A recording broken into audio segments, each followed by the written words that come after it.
নমস্কার বন্ধুরা, welcome to art analytics. আমার চ্যানেলটা যদি আবারও আপনার সামনে চলে আসে এবং চ্যানেলটা দেখার জন্য আগে যারা দেখেছেন একটা দুটো ভিডিও আমি নতুন করছি, তাদেরকে অসংখ্য ধন্যবাদ। এবার আসছি ইন্ডিয়া ভার্সেস আমাদের জিম্বাবুয়ের ম্যাচের কথায়। ইন্ডিয়া মেক আ স্টেটমেন্ট যে কেন ইন্ডিয়াকে বেস্ট ব্যাটিং লাইন আপের টিম বলা হয়। 256 পুরনো রেকর্ড আজকে ভেঙে দিয়েছে। 2007 সালে ধোনির 216 বা 17, মেবি 218ই ছিল, সেটাকে ভেঙে 256। ইন্ডিয়ার ব্যাটিং লাইন আপ আবার ফর্মে ফিরে এসছে, এটা একটা দারুণ খবর ইন্ডিয়ার জন্য। সাথে অল্প কিছু চিন্তার খবর থেকে গিয়েছে ইন্ডিয়ার বোলিং আর ফিল্ডিং। ইন্ডিয়ার মেন দুজন bowler is not in form, Jasprit Bumrah আর বরুণ চক্রবর্তী। এখন কেউ মেন নয়, প্রত্যেকেই ভালো বল করছে। হরদীপ সিং এসে উইকেট নিচ্ছে, আমাদের হার্দিক পান্ডিয়া শুরুতেই একটা দুটো করে উইকেট ফেলে দিচ্ছে। যদিও আজকে অনেকটাই রান করেছে জিম্বাবুয়ে, 186, ওদের জন্য একটা হাততালি প্রাপ্য। ওরা অ্যাজ এ ডার্ক হর্স দুর্ধর্ষ খেলেছে ওদের খেলাটা। ইন্ডিয়াকে যথেষ্টই ভালো খেলেছে ইন্ডিয়ার এই বোলিং লাইন আপ, এই ফিল্ডিং। এবার আমরা যদি বলি যে বোলিং লাইন আপটাকে কমপ্লিমেন্ট করে ফিল্ডিং, সেক্ষেত্রে ইন্ডিয়া ফিল্ডিং নিয়ে ভাবতে হবে। বেশ কিছু ফিল্ডিং মিস, ক্যাচ মিস ইন্ডিয়ার মাথা ব্যথার কারণ হয়ে দাঁড়িয়েছে। কার্যত next match India versus West Indies, যেটা কিনা আমাদের জন্য কোয়ার্টার ফাইনালে বলতে পারেন, বা ইন্ডিয়া প্রত্যেকটা ম্যাচই, আজকের ম্যাচটাকে ইনক্লুড করলেও এটা প্রত্যেকটা ম্যাচই ইন্ডিয়ার জন্য নকআউট ম্যাচ।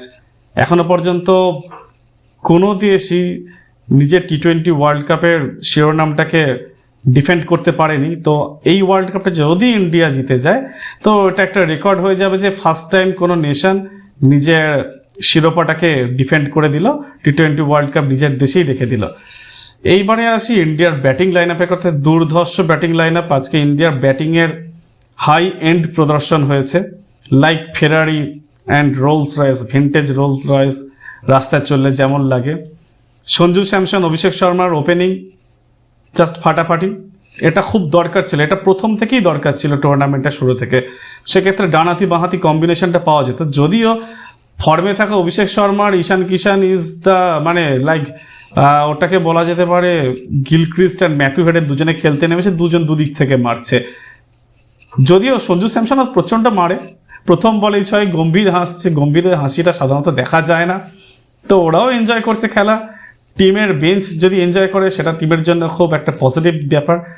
এখন সঞ্জু স্যামসন যেভাবে শুরু করছে, কিন্তু তারপরে সে ওটাকে আর জাস্টিফাই করতে পারছে না। লাইক সূর্যকুমার যাদব আজকে যদি খেলাটা দেখি, 13 বলে 39 বা 38 রানের একটা ভালো ইম্প্যাক্টফুল ইনিংস খেলেছে, কিন্তু ওটাকে ও 50 বা 70-তে নিয়ে যেতে পারতো। কিছু লুজ শট খেলে আউট হচ্ছে। এই লুজ শট খেলে আউট হওয়াটা একটু বন্ধ করতে হবে, একটু জানি আমার, দেখুন আমরা এখানে বসে অনেক কিছু বলতে পারি, মাঠে বসে ওই মুহূর্তে সিদ্ধান্ত নেওয়াটা, ওই মুহূর্তে বলটাকে জাজ করে ওইটাই ওর জন্য বেস্ট মনে হচ্ছে। করেছে, ঠিক করেছে, যা করেছে ঠিক করেছে। টিম ম্যানেজমেন্ট যা করছে ভালো করছে, ওদের মনে হচ্ছে। দেখুন আমরা তো শুধু খেলা দেখছি, ওরা ওখানটাতে দেখছে ধরুন খেলার আগে ওদের নেট প্র্যাকটিস, ওদের ভিতরকার প্র্যাকটিস, সবকিছু দেখেই টিম ম্যানেজমেন্ট সিলেক্ট করে। আমার মনে হয় না, পলিটিক্স তো সব জায়গাতেই থাকে, তারপরেও ইন্ডিয়া এত সাকসেসফুল হওয়ার পিছনে আজকে ধরুন যে ভালো খেলছে তাকে সুযোগ দেওয়া। আজকে ব্যাটিং লাইন আপটাকে এত সুন্দরভাবে সাজানো হয়েছে। ওয়াশিংটন সুন্দরকে বসিয়ে দিয়ে অক্ষর প্যাটেলকে নিয়ে আসাটা স্বাভাবিক ব্যাপার। ওয়াশিংটন সুন্দর অক্ষর প্যাটেলের জায়গায় মানায় না, যদিও আগের বিশ্বকাপে ওয়াশিংটন সুন্দর খুবই ভালো খেলেছে, যথেষ্ট ইম্প্যাক্ট রেখেছে, বাট ফর্মে থাকা অক্ষর প্যাটেল ইজ ফার বেটার দেন এই মুহূর্তে আমাদের ওয়াশিংটন সুন্দরের থেকে।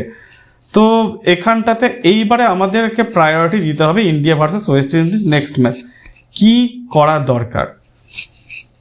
বরুণ চক্রবর্তীর ফর্মে না থাকাটা কুলদীপ যাদবের জন্য হয়তো ভালো খবর হতে পারে, কুলদীপ যাদবকে হয়তো নেক্সট ম্যাচে সুযোগ দিতে পারে। কিন্তু যদি আমাকে বলেন, আমি বলবো যে না, নেক্সট ম্যাচটা বরুণ চক্রবর্তীকে দেওয়া উচিত। ইডেন গার্ডেন্সে বরুণ চক্রবর্তী ছাড়া মানে এটা আমি ভাবতে পারি না। কেকেআর এর ম্যাচ, কিন্তু এদিক থেকে আবার ফর্মটাও চিন্তায় রাখছে। আর কুলদীপ যাদবের মতো একজন যদি রিস্ট স্পিনার চায়নাম্যান পাওয়া যায়, ওয়েস্ট ইন্ডিজ খুব একটা ভালো খেলে না। তো এখন কাকে বসিয়ে কাকে নেবে, এইটা একটা রিস্ক ফ্যাক্টর হয়ে যাচ্ছে। তাহলে ইন্ডিয়াকে এখন করতে হবে কি, একজন কম অলরাউন্ডার বা কম ব্যাটসম্যান নিয়ে খেলতে হবে।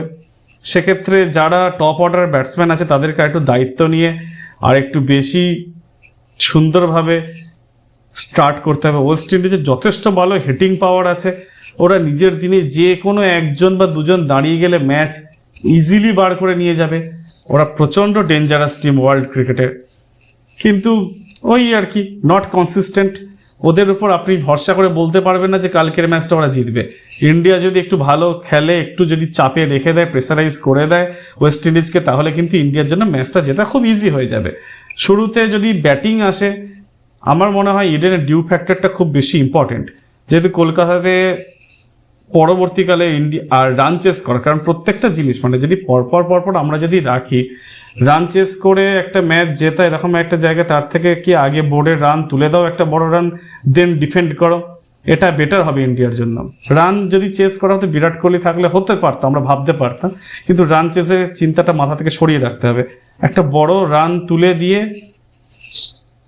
বরুণ চক্রবর্তী আর বুমরা দুজনে ফর্মে ফিরে আসবে, ফর্মে ফিরে আসাটা স্বাভাবিক, ওরা দুজন ক্লাস বোলার, ওরা যে কোনো দিন ফর্মে ফিরে আসবে। লাস্ট দুটো ম্যাচ ওদের পারফরমেন্স খুব একটা ভালো হয়নি, তো আমার মনে হয় বরুণ চক্রবর্তীকে আরও একটা সুযোগ দেওয়া দরকার ইডেন গার্ডেন্সে। যদি বরুণ চক্রবর্তী ওর সুযোগটাকে কাজে লাগাতে পারে, ও যদি ওর চান্সটা যদি ঠিকঠাকভাবে যদি উইকেট নিতে পারে, ওর যদি রেপুটেশনটাকে ডিফেন্ড করতে পারে, দেন নেক্সট দুটো ম্যাচ খেলো। না হলে বলবো বরুণ চক্রবর্তীকে এই মুহূর্তে ড্রপ করে দিয়ে একটা ম্যাচ কুলদীপকে খেলিয়ে দেখা যেতে পারে যে ফাইনালে কি করা যাবে, কারণ আহমেদাবাদে কিন্তু পুরোপুরি ব্যাটিং সহায়ক উইকেট, এবং এই ধরনের উইকেটে বরুণ চক্রবর্তী কিন্তু আমরা দেখে আসলাম যে পরপর দুটো ম্যাচে প্রচন্ড রান দিয়ে দিচ্ছে, যেটা কিন্তু ফাইনাল বা সেমিফাইনালে করলে ইন্ডিয়ার জন্য খুব চাপের হয়ে যাবে।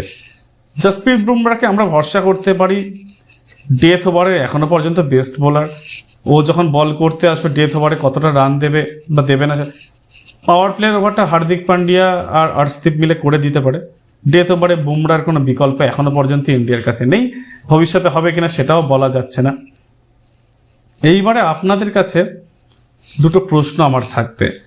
এক, এই যে ব্যাটিং লাইন আপটাকে টুর্নামেন্টের মাঝখানে ভেঙে সঞ্জু স্যামসন আর অভিষেক শর্মা এদের দুজনকে আনা ঠিক হলো, না ঈশান কিষান আর অভিষেক শর্মা এই দুটো জুটিটাকেই আবার নেক্সট ম্যাচে করে দিয়ে সঞ্জু স্যামসনকে 3-এ দিয়ে খেলানো দরকার?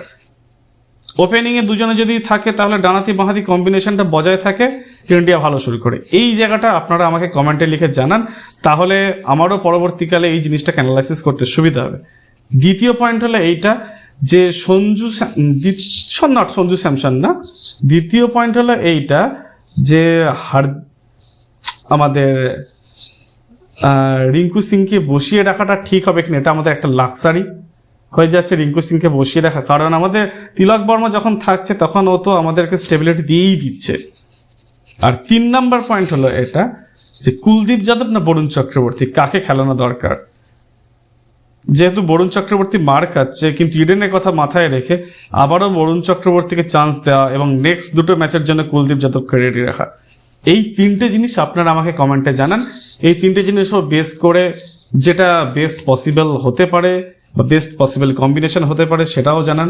আমরা প্রত্যেকেই চাই ইন্ডিয়া ম্যাচটা জিতুক, ইন্ডিয়া আবার ওয়ার্ল্ড কাপ জিতুক, আবার একটা নতুন ওয়ার্ল্ড রেকর্ড হোক, যে ডিফেন্ডিং চ্যাম্পিয়ন যারা আবার কিনা T20 ওয়ার্ল্ড কাপ পেল। Best of luck for India. পাশের দুটো দেশের প্রচন্ড জ্বলন হচ্ছে, কারণ দুজন দেশই, একজন তো খেলতেই পারেনি আর একজন তো বেরিয়েই গেল। তারা অলরেডি বলা শুরু করেছে যে BCCI হয়তো শ্রীলঙ্কাকে হ্যান ত্যান, এই চোর হ্যান বলতে দিন, জ্বলতে দিন। অলরেডি পাকিস্তানি ইউটিউবারদের ভিডিও আমি আজকে রাত্রেবেলা বসে বসে দেখছিলাম, ওরা জ্বলে পুড়ে খারাপ হয়ে গিয়েছে। ইন্ডিয়া ব্যাটসম্যানদের প্রশংসা করতে শুরু করেছে যাতে ওদের বেশ কিছু ভিউজ আসে। এখন মজা নিন, বাংলাদেশি লোকেরা যেগুলো বলছে সেগুলোকে জাস্ট শুনুন, মজা নিন, এন্টারটেন হন আর ইন্ডিয়াকে সাপোর্ট করতে থাকুন। আশা করছি নেক্সট ম্যাচে ইন্ডিয়া খুব সুন্দরভাবে ওয়েস্ট ইন্ডিজকে হারিয়ে দেবে। নিজেদের কনফিডেন্টলি, নিজেদের এবিলিটিটাকে ইউজ করলে ইন্ডিয়ার কাছে ওয়েস্ট ইন্ডিজ জাস্ট কিছুই না। ইন্ডিয়া জেতাটা সময়ের অপেক্ষা। Best of luck to team India. ভালো লাগলে চ্যানেলটাকে সাবস্ক্রাইব করে দেবেন, কমেন্ট করবেন, আমাকে আরো উৎসাহ দেবেন যাতে আমি আপনাদের কাছে আরো ডিপ অ্যানালিটিক্যাল ভিডিও পরবর্তীকালে হাজির করতে পারি। Thank you.